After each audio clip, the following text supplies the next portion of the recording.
Who needs an intro? No one needs an intro. We're right there, right in it. Next episode of the Realm Podcast. Thank you for tuning in. In this episode, I want to start by saying why I feel I'm in a unique position to talk on political matters. And I feel I represent a position that is not out there because I represent, or my position is obviously derived by morals from the Bible and common sense. And that position might exist, but I don't feel there's anyone really who is consistent in that position. So I am not always on one or the other side. I will just go by issue by issue, and I think issue by issue and realize for myself why is that the better aim and angle or the other side. And I try to be rational and realistic and see the world for what it is and not what my dream world might be or my optimum human that I just think everyone is. But why do I have a good perspective is the question. And the question is easily answered because I'm living in the United States. I'm an immigrant. I've been here for like almost 6.5 years. Yeah, 6.5 years, a little longer. Yeah. And I come from Europe. So I've lived in Europe too. I've seen another system in terms of we have multiple parties and universal health care.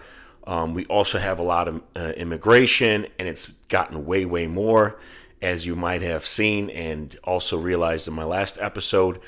I have been also on both sides of the spectrum when it comes to the economy. I've been employed. I've been a contractor. I've been an entrepreneur myself and paid people to do work for me. So I can see the world from the businessman perspective and from the employer's perspective. And I know what benefits employers have over businessmen and over entrepreneurs that risk everything, that build everything up. There is no employee without an entrepreneur. There is none, unless we have socialism and the employee is the state. But we know how that works because the state will forever employ you. And if you work more or less efficient, you're not going to get fired. And that's why people don't work as efficient as they can. And that's why government funded institutions or programs, most of the times, almost every time, are way less efficient than if you would contract a business to do the same thing. Because the business competes and it will have to survive. And the government could be like, which business wants to do it? Okay, make me some offers. And it's going to be maybe still a good offer, but they can also choose the cheapest that provides the best value for the price. And they want to deliver, so it's going to be more effective. Because if they don't deliver, they're not going to get rehired for the next government contract. So, but as we're corrupt, those government contracts are also handed out amongst friends who fund each other, whatever. Back to me. So I've been on the side of an employed person and on the side of an employer, so to say. That's why I see it from both sides. I've studied at university myself. I studied philosophy and politics and first elementary school teacher in Germany. So I've also been to college. It's university in Germany, and it's state funded, half of it, to a degree, because you can get some government money assistance, and you have to pay half of it back just to finance yourself. But as that's not enough, I also had to work on the side. So it was kind of like having two jobs, not having much free time. So I know how it is to work for a minimum wage as well. I worked for, I think, €6.50 was the lowest. €6.50. That was in 2012, 13-ish. So I've worked for that little money. I've worked for way more money. I've had I've paid people to work for $150 an hour. So I know from both sides, and I know from both continents, and I can really see which system works better in which way, in my opinion, obviously. But my opinion is never just by feelings. My opinion, I try to be a very rational person and see things for what they are and see the positives and the negatives. So there are certain things where, even though I'm rather conservative, obviously, as I'm Christian, and that is where I derive my morals from, I still can see aspects that are more left, or arguments that I would agree with. And certain things like healthcare, I think for when it comes to survival and health, making money of people's health is very unchristian. If you help, you want to do the best you can to at the lowest rate you can, and that will be great. If that would be, for example, obviously it has to be great organized, but government funded.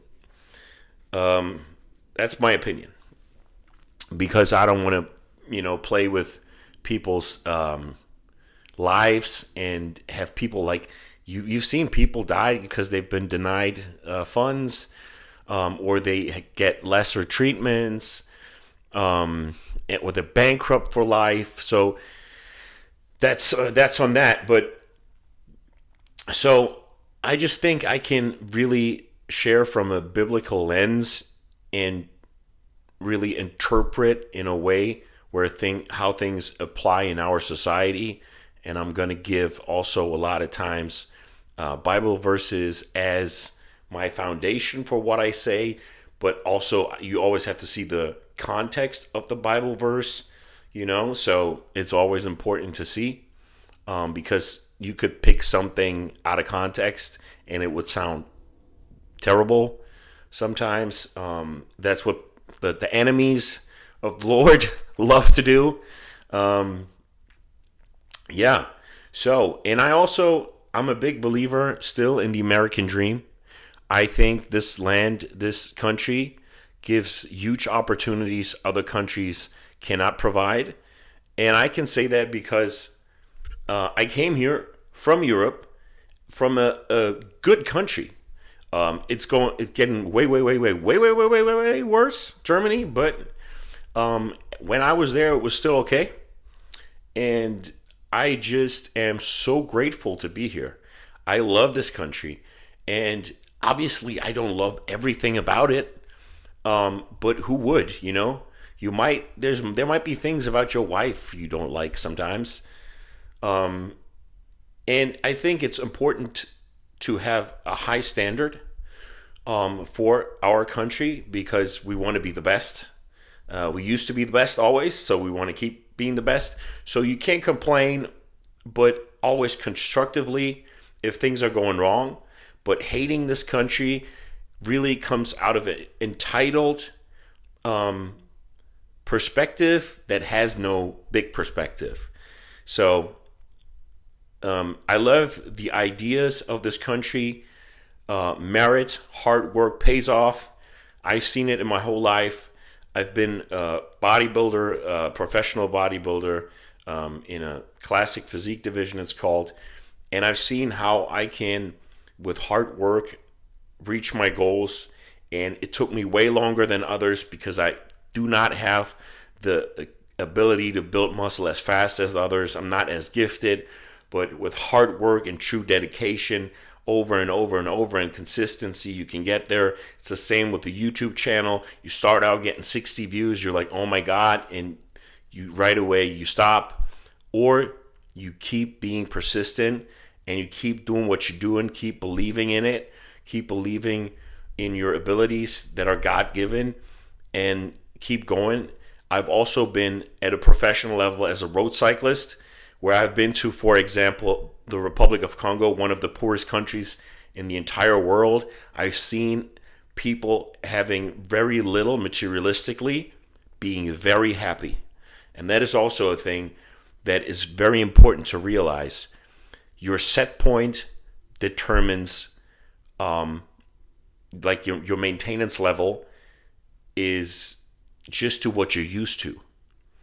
You don't even see how much better you have it when you don't see it. It's your maintenance. And most of the people compare upwards and then complain. They never look downwards. They never look how good we have it here, all of us. Yeah, the poorest people are fat as hell in this country, some of them. No offense, but if you can get that fat, you might have enough money to feed yourself. When I look at people's carts and when I go grocery shopping, and I still go grocery shopping at Costco and grocery outlet to really pay, like I don't want to overpay. And I see people buying stuff they will never need that just make them fat. Some stupid candy, some muffins, some brand names where they could pay half for the non-brand name, which is just the same quality. Tons of these things where you can save a lot of money at the end of the month, and instead of throwing it out the window, you could, invest it. And also with like going out to eat, I almost never ever go out eat, and people spend hundreds of dollars and oh, I'm so poor. Did people go out eat that much in the 1940s or whatever? Nowadays, it's like super normal. My parents and I, we went out to eat maybe once in a month, and it was the cheapest pizza place in my hometown, and it was like back then $4 or $5 for a pizza. So the whole family, like 3 people but we ate for like and drank for like $25-$30. So perspective and the ethical background is what I can bring. And I think the consistency to which I apply my morals and standards are, way different than most people. I see very few that are consistent with that. And I think that is very important in this day and age. So that's why I'm here. I've also failed a lot of times, and I had to start over and had to reinvent myself, had to set new goals for myself, which is not an easy thing to do. But I know that what I have in my mind, in my head, is what really makes me valuable, and I can do things over and over again. Obviously, it's not easy, but it teaches you a lot of persistence and patience and being able to surrender to what you cannot control, which is very important, that you will just keep your faith, and by always finding a way to get things done. I could also increase my faith a lot because it made me realize that the things I can't control, and I can just surrender because I know at the end, if I do what I can, it will happen, and I can make it happen. So it is tough lessons, but very, very helpful at the end of the day. So everything you go through makes you, and it makes you wiser and gives you perspective. First thing on the agenda today is the nuclear family. Why has the nuclear family, the concept of a one-income household, been on such a big decline? Everything got so expensive. I think one of the big reasons is called the China shock. China! We have been ahead in technology and production, manufacturing of a lot of things. The United States, till the late 90s, I would say, and therefore we had more of a monopoly on a lot of things that the whole world wanted. So that enabled us also to, at the end of the day, have less competition, and therefore dictate the prices, and therefore have higher wages, or being able to pay higher wages. When the China shock, so the competition came in from China, India, Mexico, all these countries are starting to do similar products. Maybe not even as good of a quality, but people oftentimes don't care. Then the door opened up to very low wage, manufacturing that could enable other competitors to sell the same thing for way less. We have to compete with it, or we have to go bankrupt in these industries. So in order to compete, the wages couldn't be as high. That is one aspect. That is just one aspect, the global competition, definitely.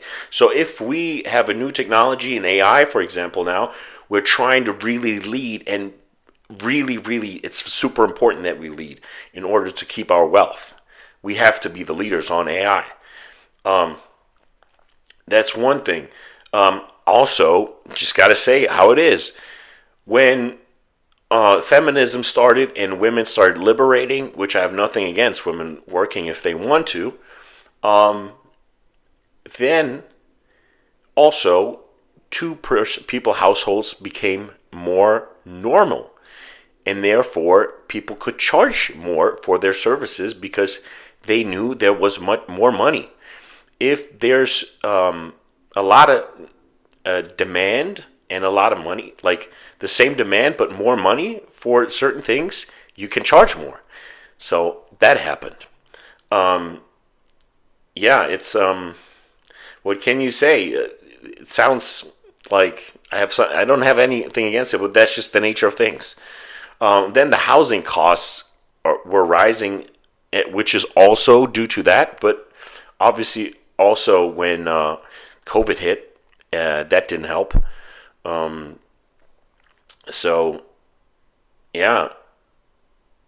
Then stagnant wage growth for many workers, inflation, childcare, healthcare became more expensive. Obviously you can argue why, because a lot of people enriched themselves, big pharma, and politicians oftentimes play favors to the ones that fund their races. So unfortunately, that's also something that is a big problem. What is the biggest factor? Maybe it's housing affordability, globalization, increased international competition. It is a multitude of things in that realm, and we have to realize that seeing this as the norm might never happen again to that degree.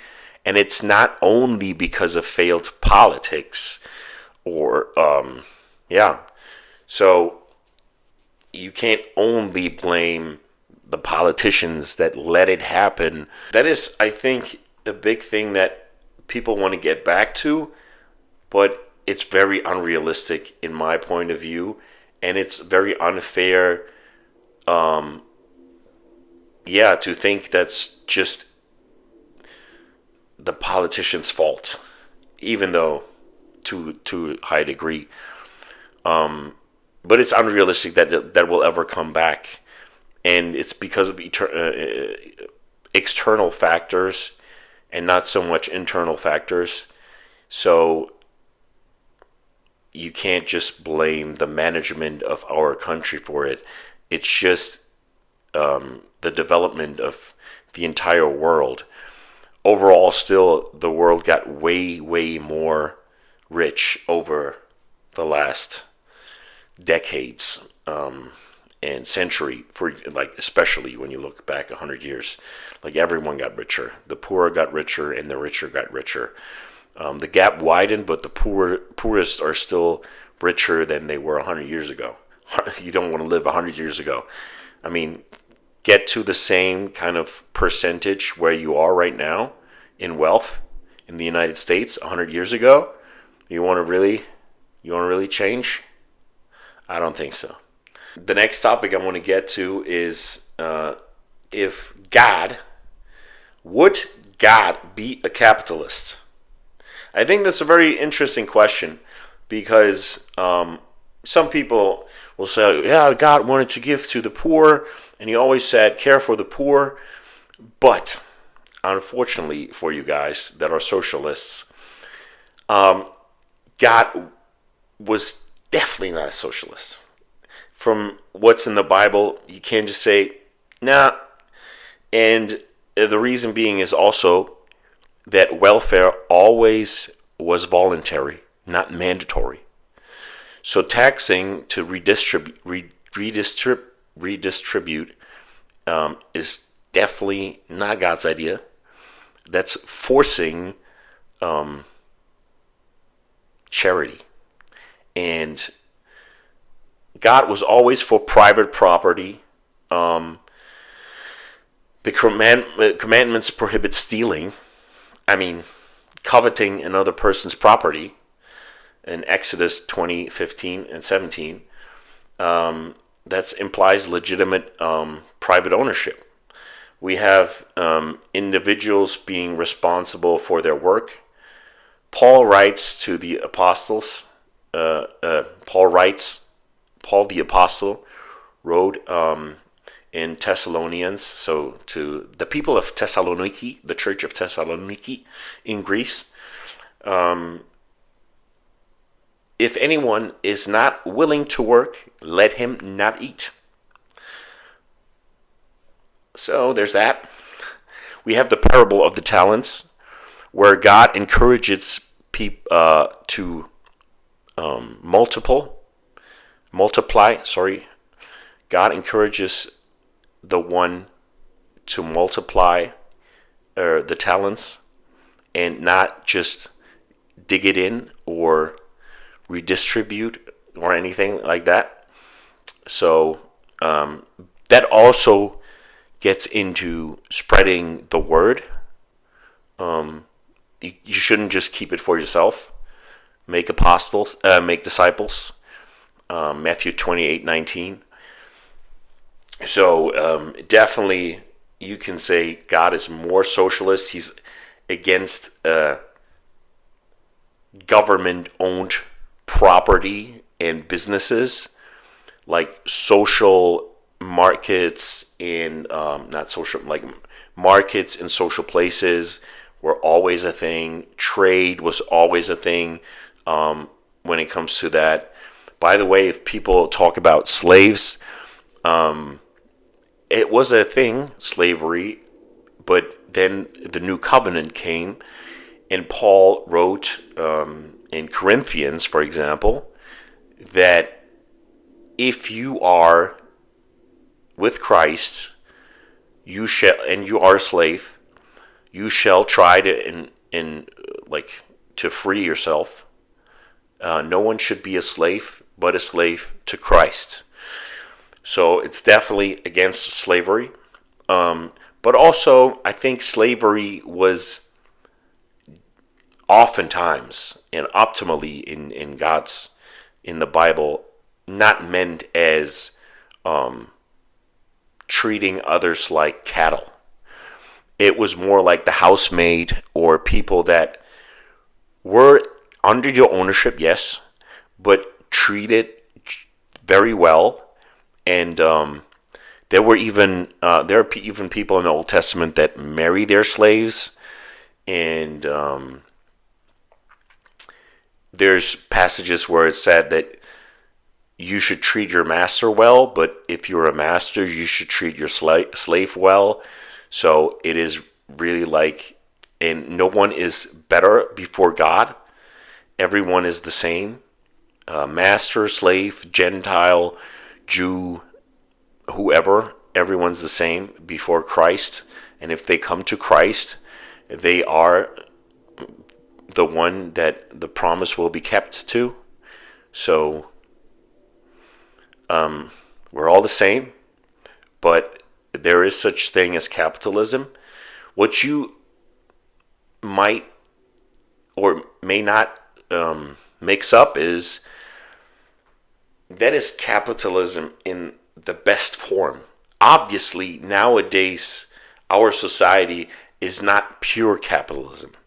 It is still very corrupt, and there's very many regulations that should not be the way they are. So I'm not saying we live in the best organized capitalism.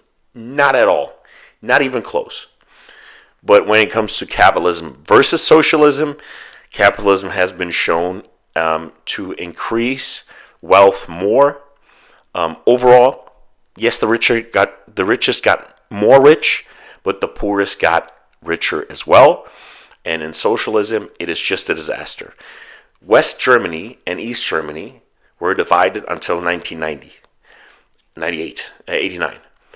And East Germany, if you wanted to get a car, they had a state car called the Trabant.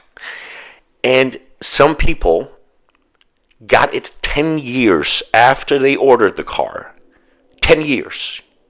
Because this economy is not after demand. It's planned economy. It is from workers that have no encouragement to work any harder because they get the same anyways. Everyone gets the same. And the leaders are most of the times autocratic as they can be, as much as they can be, and it's a dictatorship under socialism where a very, very, very few are rich and everyone else is poor. And I'd rather have everyone else that is considered poor richer than those guys, plus the richest being even richer. Everyone's richer. East Germany did not work. It could not have worked any longer. It was just a disaster. And this is not the only example. So, socialism, no. Socialism is a no. Let's get to the next topic. My favorite topic, the king of frauds, the one who failing upwards. That's Gavin Newsom. When you fail at everything you do and yet you still climb the ladder, that's when you know that can only be a politician, because nowhere else in life can you fail upwards. You will fall. If you mess up, you'll fall. But politics has nothing to do with merit, so Gavin Newsom will run for president. That guy is, I don't even know if he has any empathy or any feelings. It seems like the guy studied how to even gesture. Like he always does this, and then to me, it's redonkulous, this guy.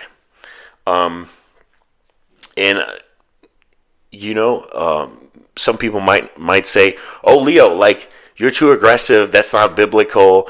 You're not kind to some people." We shall call out hypocrites, and we shall call out false teachers, and definitely a hypocrite and a false teacher. I'm sorry to say it. I say it just like that because I'm convinced that is the case. And yeah, he was first for the billionaires tax in California. Then he was against it. Then he said, no.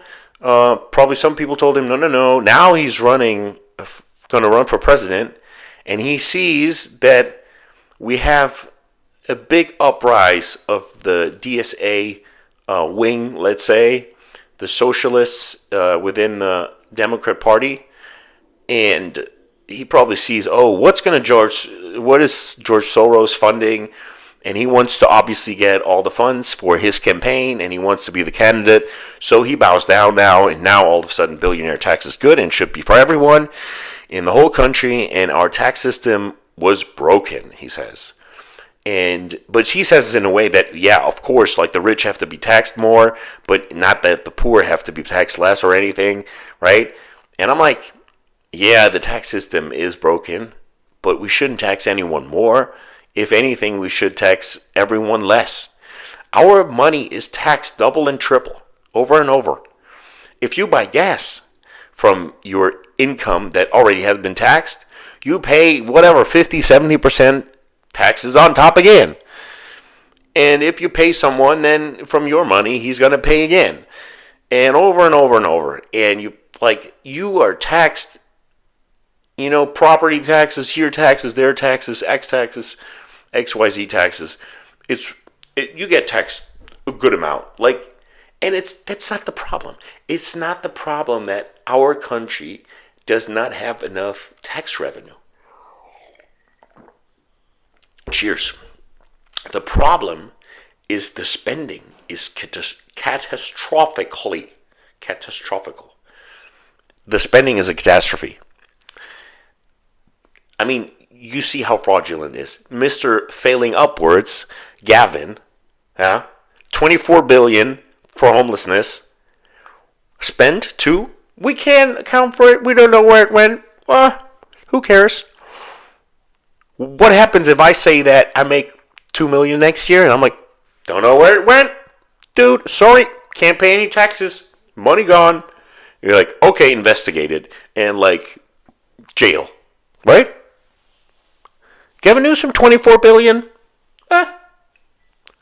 Who gets prosecuted for that? Who gets punished for that? No one.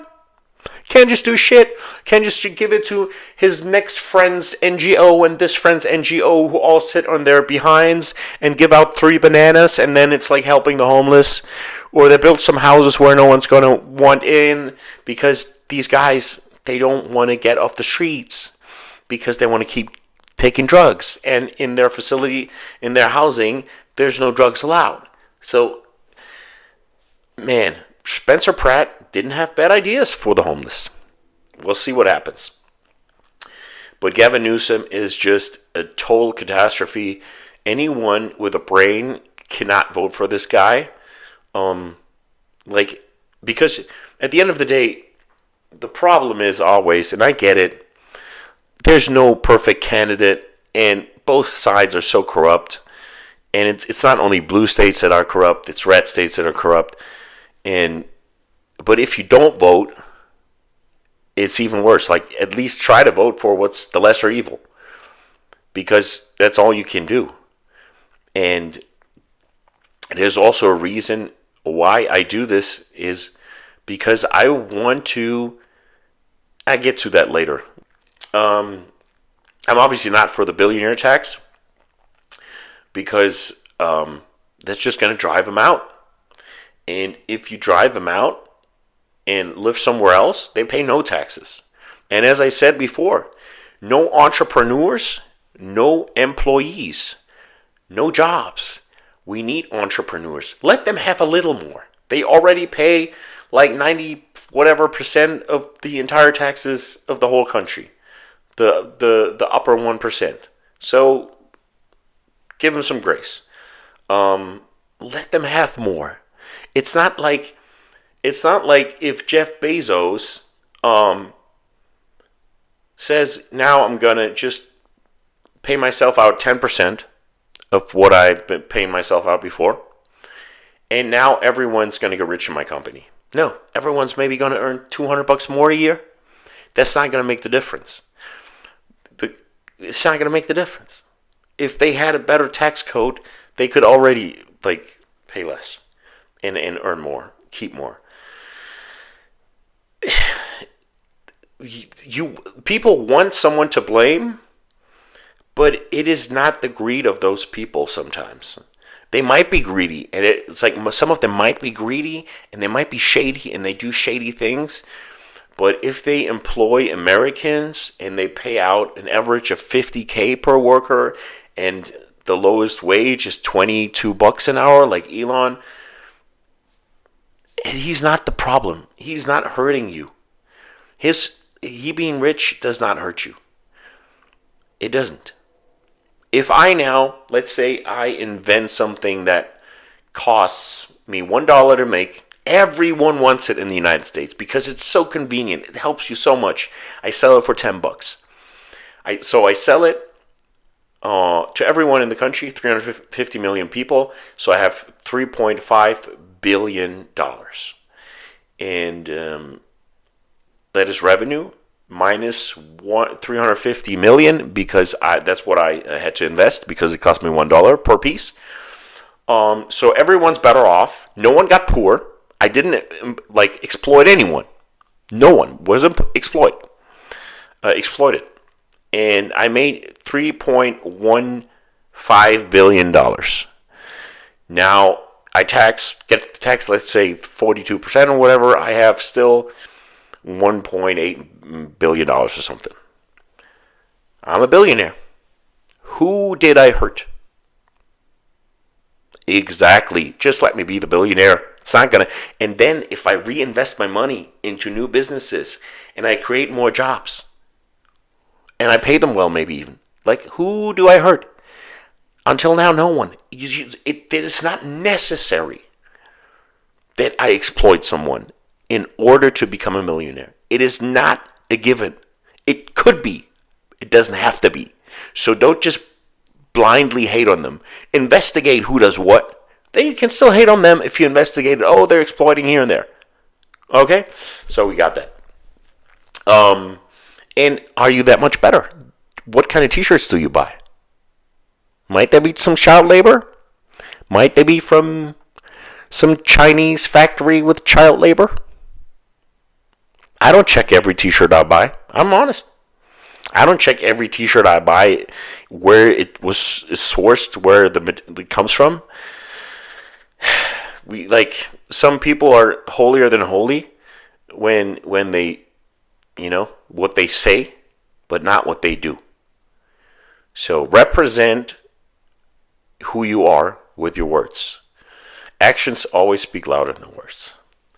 Even though this is a word salad podcast. The word salad podcast. Yeah. Next topic. What did I want to get into? Culture wars. Culture wars it was. That's a quick one because people say oftentimes when it comes to LGBTQIA plus TRANS whatever, that it is such a minor issue because no one's really affected, which is true. There's not that many trans people in the country. Why does it stir up so many? Why is this such a big issue? And it just resembles something. It just shines a light on decision making and rationality and mindset, philosophy. Are you out of your mind or not?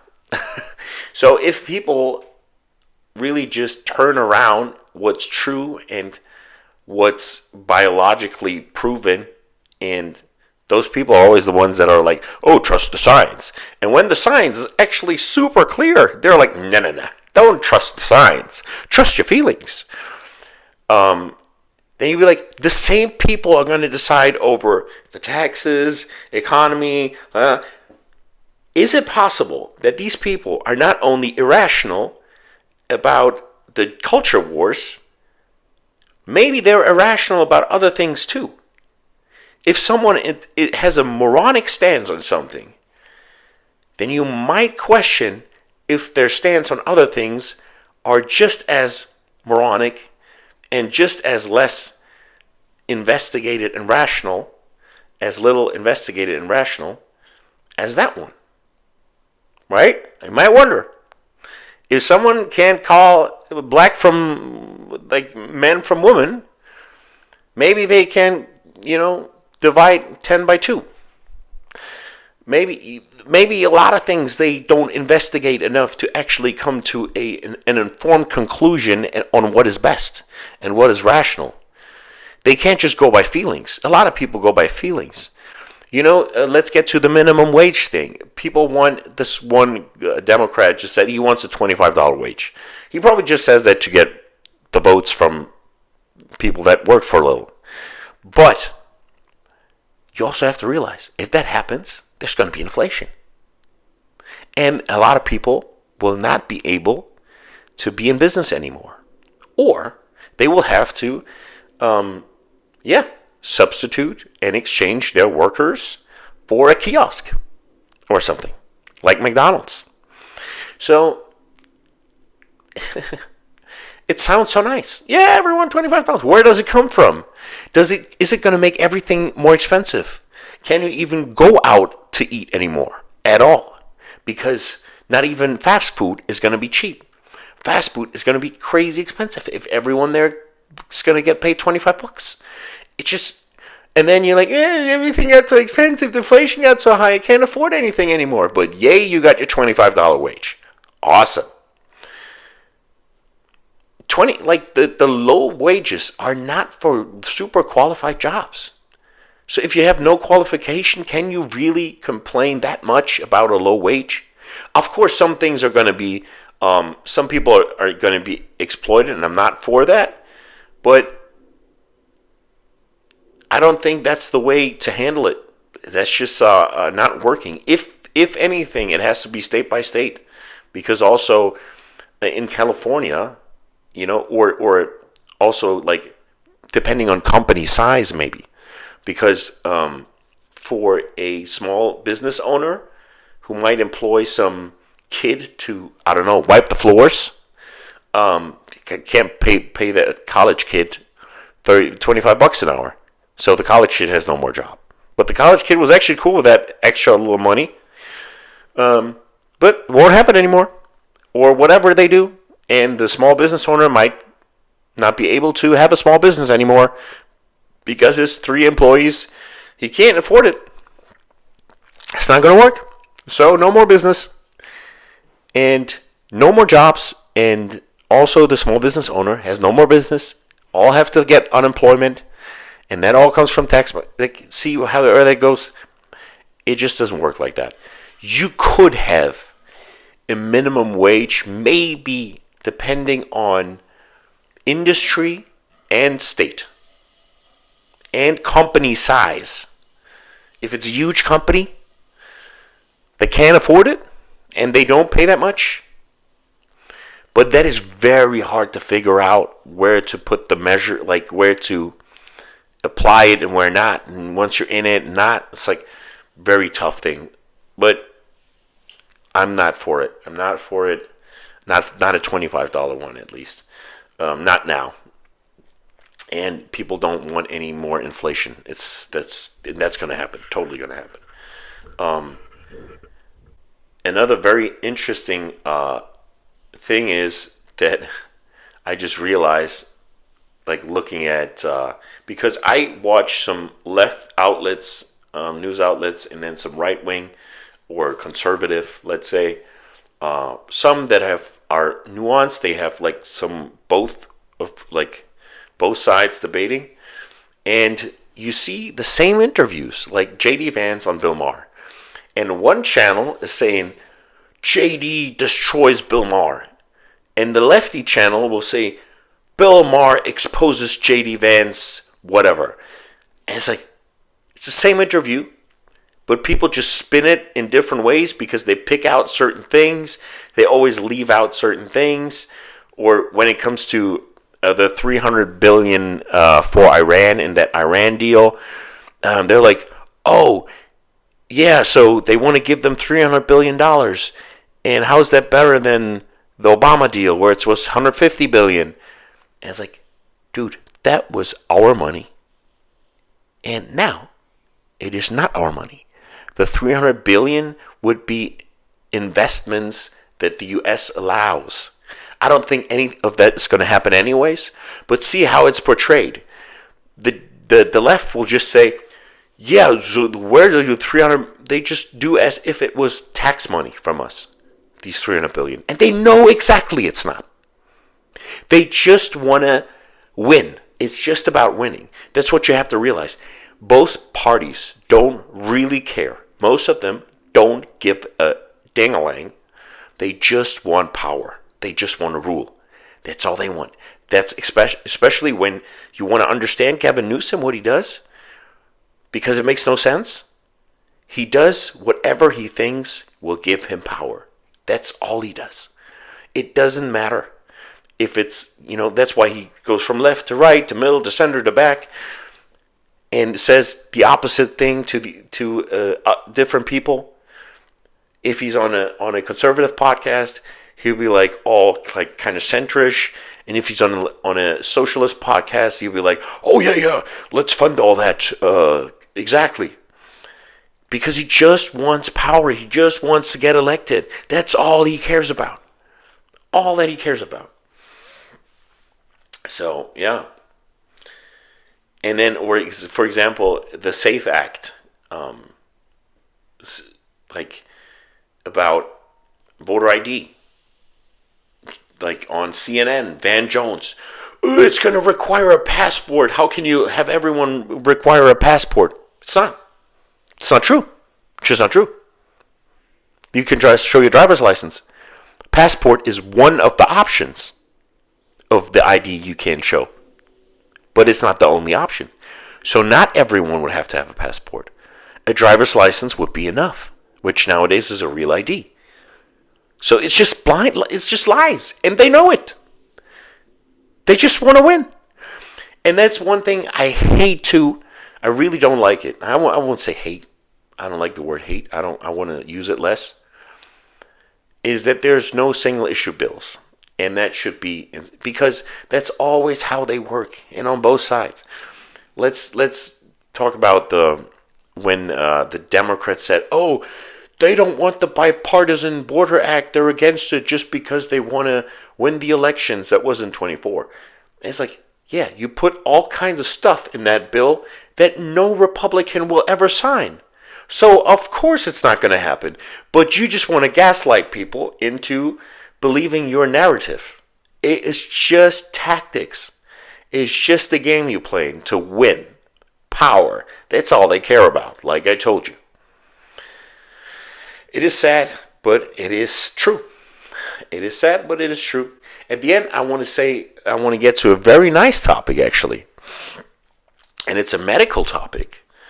And it's kind of a proof for faith and belief working.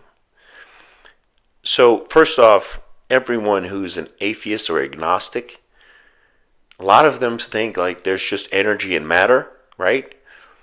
But then no one can explain to me why there's a conscience, why there's love, all these emotions. Emotions, okay, you can say like dopamine, blah, blah. But love is more than just dopamine. And consciousness, conscience, you can't explain that with energy and matter, right? And belief and faith working, there's actual evidence. And you know what? It's called placebo. Because you see, in every placebo group, the nothing they take has an effect on their health. And it's just through their belief. So just as the woman that bled for 12 years, she just touched Jesus's cloth. But she believed so strongly that it would heal her that it healed her. And it happens to people every day. And people report about it. A lot of people won't believe them, but you see it on a smaller scale in placebo. People don't believe that much in medications, but enough so that it always has a big effect. Imagine the belief in God, what that can do, how that can heal. And the more faith you have, the stronger you will be in healing yourself. And it's also interesting how happy people live longer. And I think that's also a reason why. A lot of them will also be Christian and believers. But it is also because your consciousness and your state of mind and your inner calm and your groundedness and your faith in God can make you healthier and live longer. So I'm a true believer in that, and I have proof. So yeah, that's definitely one very interesting topic. I just wanted to end it with. I hope you enjoyed this episode. As always, subscribe, like, and share. And yeah, please. Also, you can always connect me or tell other people maybe to get me on their podcast. I really like to debate and discuss with people.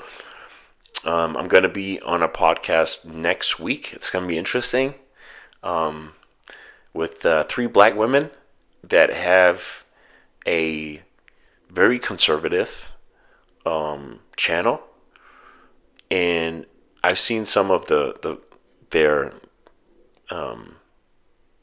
contents, so I know that on certain things we will disagree. That will be interesting. So God bless you all. Have a great week.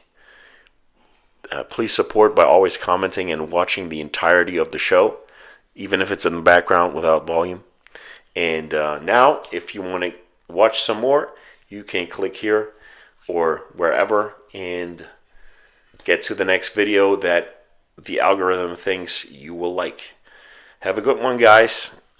Much appreciation for you, and I see you in the next one.